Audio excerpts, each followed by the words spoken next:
Nifty 24,200ના કોલમાં best entry ક્યાં બની શકે? ભાઈ હાલની પોઝિશનમાં પ્રીમિયમ હાઈવે ઉપર છે.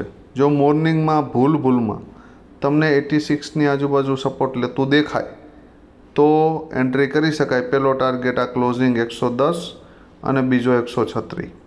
હવે ધારી લ્યો કે મોર્નિંગમાં જ અહીંયા 86નું જે આ લેવલ છે એ બ્રેક કરી દીધું, તો પછી આની રાહ જોવાની છે આપણે 61ને એક વખત બ્રેક કરે અને બ્રેક કરીને ફરી ઉપર નીકળે, બરાબર, તો આની અંદર પાવર આવી શકે. પહેલો ટાર્ગેટ 86 અને બીજો 110 એટલે કે 110 અને એનાથી ઉપર નીકળે તો 136ના ટાર્ગેટ માટે જઈ શકાય. તો અહીંયાથી એક 2x ફંડની પોસિબિલિટી છે. ક્યાંથી? 61થી.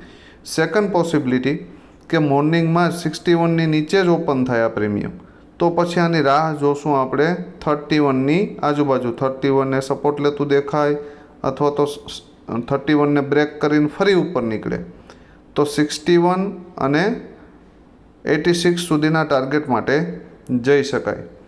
જો હેવી ગેપ અપ ઓપન થાય 136ની ઉપર જ કોઈ સ્ટ્રોંગ 15 મિનિટની કેન્ડલનું ક્લોઝિંગ આપે, બરાબર, તો જ્યાં સુધી આ ક્લોઝિંગની ઉપર રહીને ત્યાં સુધી પુલબેક સાથે કન્ટિન્યુ ઉપરના ટાર્ગેટો માટે કરી શકાય. પણ હું ટોપ ઉપર ઇન્ટરેસ્ટેડ નથી. જો નાનો સ્ટોપ લોસ આવે 2-5 પોઈન્ટ 7 પોઈન્ટનો તો અને તો જ ટોપ ઉપર ટ્રાય કરવી, બાકી નહીં.